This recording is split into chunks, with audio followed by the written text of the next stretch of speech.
Hello everybody out there and welcome back to Comic Book Haul Friday. On Saturday night it is officially 12 a.m. so technically it's the early morning on Sunday, and yeah, the comics were late. And you know, I noticed the pattern. We were ever so close to episode 100 of my comic book reviews, and if you remember, Mike, a lot of the episodes were doubled up, or they were late, or they were the next week. It happened that episode 99 and 100, ironically, were in the same week. So the fact that there are 9 more, well, now 8 more, because as of this episode that's coming up tomorrow night, we'll be at 8 comic book reviews before 200. I'm not surprised. I don't know why I'm not surprised, but I'm not. These comics were late, obviously, due to the fact of the 4th of July on Thursday. These are the books from July 3rd, 2013. And actually, I had a double order, and I'm glad both came at the same time. I have this week's books, I have an old book, and I have a trade paperback, and we have a previews book. So let's not waste any time and let's go into it. No special things this week, I don't believe. I'm trying to remember. No. So, Batwing, issue 22. I started reading these books already, so they're out of order. Earth 2, number 14. Green Lantern 22. Didn't get a chance to read this yet, but definitely looking forward to it. Venom, issue number 37. Venom's been picking up a lot. And yes, I did bend and buy Trinity of Sin, Pandora, issue number 1. This is the woman that completely merged the Wildstorm and DC Universe and changed the DCU to the new DCU, the new 52 that we see today. I want to know more about this woman so I could hate her properly. Sonic the Hedgehog, issue 250. It is the 50th anniversary of, I believe, Sonic in comic books, I believe they said. Sonic comic books? Because Sonic hasn't been around for 50 years. I think it's the issue itself. I believe it's the comic, yeah, so I finally got Avengers AI. I did decide to get it, as I said in the last comic book review. I got issue number 1. First Garfield cover in the history of the 15 issues of Garfield that does not have the regular Garfield artist, but the secondary artist. Garfield number 15. I'm going to be honest with you guys. This is a $3.99 book, I believe. Yes. Lisa Moore is coloring the first story again, which absolutely makes the first story a definite read. However, in reading this book, I'm going to say it here because I'm probably not going to say it in my comic review. This is the artwork of Garfield. Okay? This is what I paid $3.99 for. A whole issue of that. However, you get halfway through the book, and the first story ends, and the second story begins. Now, you're looking at the 2 pages here. This is the Garfield art, and this is the other art. Now, I'm not ragging on the artist that did this book. There have been several secondary artists on these books now, and yeah, they're not up to par. I'm sorry, but this is not Garfield. This is not why I bought the comic book. This is why I bought the comic book. I bought the comic book to read classic Garfield tales with the classic Garfield artwork. If I wanted to read a book with Garfield artwork like this, I would either read it digitally or I would just skip it completely. I'm actually subscribed to getting Garfield's weekly comic strip that comes out. Why?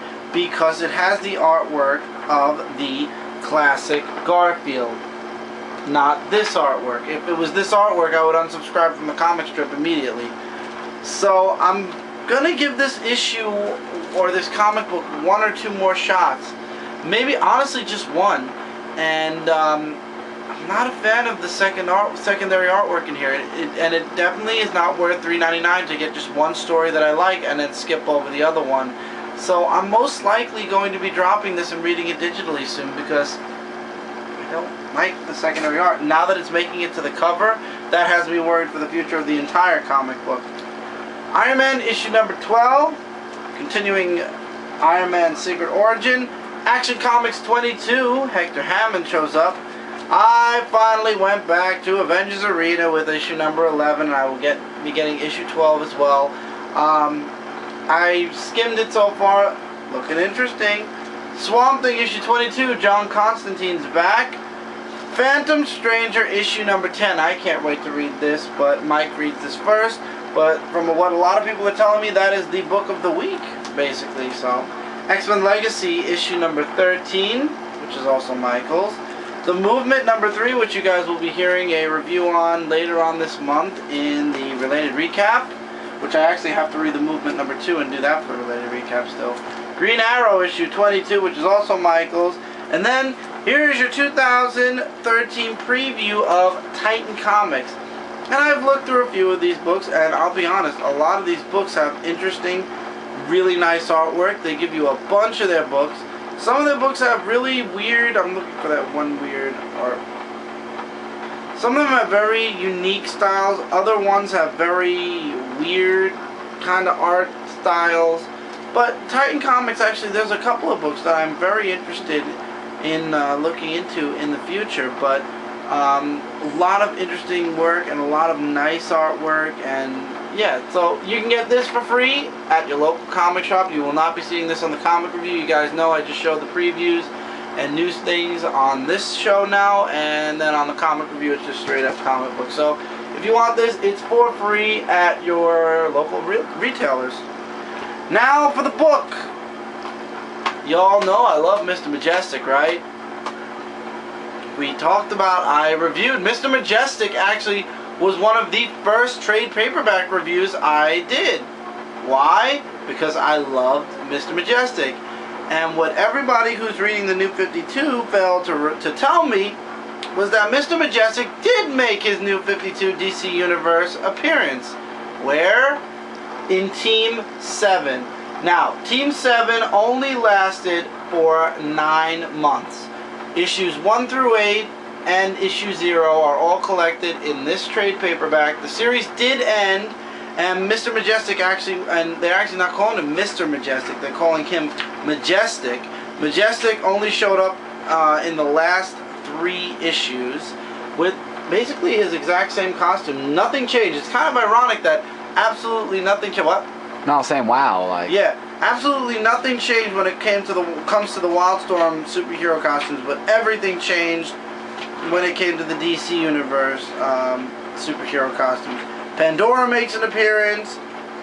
It was just crazy. I still have to read most of it, but yeah, at some point, 99.9% I'm telling you, you'll probably be seeing a comic book corner review of this book. I'm trying to find a nice picture of Mr. Majestic to show you guys, but I guess this is the best one. We have another one.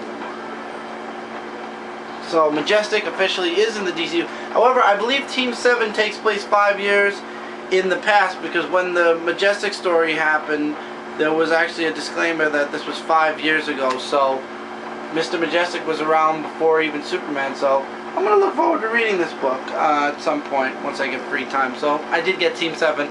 I said I wasn't going to get it when it was first announced from the DC New 52, or from the DC lineup. When they canceled certain titles, they brought on Team 7. Now it turns out I got the entire series in one trade paperback. Ironic? I guess so. Finally this week, a classic comic. I actually have a copy of this somewhere.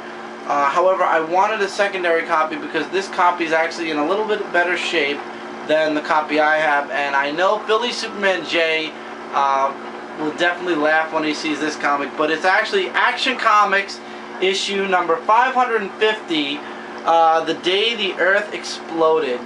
And I don't want to say why this has some funny sentimental value to Jay, but Jay, if you would like to say it in the comments, you're welcome to. If not, then it's between me and you, but I know Jay knows why this isn't a big comic for him, but for me, I wanted it because I know my copy, wherever it is, has a huge tear up the front over here, like like the cover's off, but it had a rip. And I actually was going through some back issues because I figured if I was making a secondary order for the trade paperback and Avengers AI, I might as well look into some old books. And this was one of the first books that I saw on the front, the first page of the back order comics that came in 2 weeks ago. So I said, okay, I'm getting that book. This book was a steal. It was like $1 and change, and it's a 75-cent book from 1983. This isn't only pre-New 52. This is pre-Infinite Crisis. This is the original Superman. So nobody can say I'm hard on for just the 1986 to 2011 version of Superman. I like all older versions of Superman, and the newer one is wearing on me. It's just taking a lot of time, but still gotta love the classics. And I will be going back and buying some old Superman books. I'm not one of those people that goes out really to buy too many old books, but to be honest, after reading this, because I did read this one already, I don't care that I have new books to read, I did read this. It was nice to read a classic Superman comic. So from time to time I'll probably end up buying some classic Superman books. But Jay, I got $5.50 again. So that's it for this week's haul, guys. It's a small week, thank God, after the humongous week's worth of comics last week. This is a godsend. I still have comic reviews to do on Dark Avenger Inc. for those comics, so those comics are still out that huge pile. And I'm going to be reading these comics, though, tonight, tomorrow, and then tomorrow night, God willing, I will have a full-fledged comic review for you guys on time. But as I said, this happened when 100 was coming. It's happening again with 200 coming. Just bear with me, and I promise you guys, like I said, the weekend of the last day of August, the first day of September will be the 200th. Even if I have to film the 198th, 99th, and 200th in the same week. 200 I will give you guys 200 that weekend. The only way I won't be able to is if the comics don't come, and I'm not jinxing it. So guys, that's it. Don't forget to check out comicrelated.com for all your comic related news, reviews, and a whole bunch more, as well as Dark Avenger Inc., where we try to give you guys as much as we can each and every week. DarkAvengerInc.com will be coming up soon. It will be going up in the beginning of August, so I'm looking forward to that. Thank you guys so much for sticking around. If you haven't already, please do subscribe to myself, Dark Avenger Inc., if you haven't already, so we're in your sub box. You won't miss out on a single video. Comic Book Corner is coming back soon on my channel, which is the trade paperback reviews. And until then, guys, keep reading, keep collecting, like I said, and I will see you guys in the next video. Take care, everybody.